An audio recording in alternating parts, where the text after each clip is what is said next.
Monsieur le Président.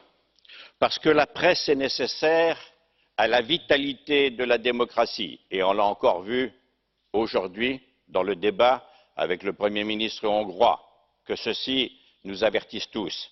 Parce que la culture est aussi une économie, 536 milliards d'euros chaque année qui font travailler 7 200 000 personnes dans la culture, et surtout parce que nous n'avons pas d'industrie numérique, il faut aider dans ce Parlement la valorisation des contenus qui est un des éléments d'équilibre de notre culture.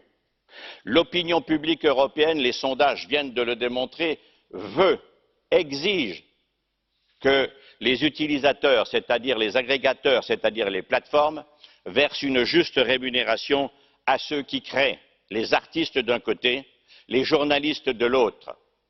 Mon groupe a déposé des amendements pour aider le rapporteur à être encore plus efficace.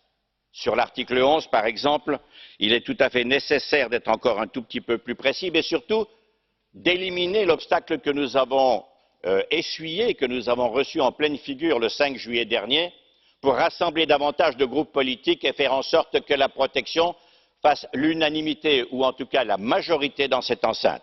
Sur l'article 13, nous voulons également être beaucoup plus précis. Nous avons diffusé nos intentions, celui de mon groupe, la LDE, et je n'entrerai pas dans les débats. Je dirai simplement que les auteurs, il faut leur faire confiance et il faut leur demander de signaler aux plateformes les textes, les œuvres, les créations qui sont libres de droit et celles qui ne le sont pas, car je ne fais pas confiance aux plateformes dont on a vu la capacité de nuisance jusque dans cette enceinte le 5 juillet, pour, je dirais, aller vers les ayants droit et leur verser une juste rémunération. C'est la raison pour laquelle nous voulons essayer d'être encore un peu plus précis pour aider le rapporteur.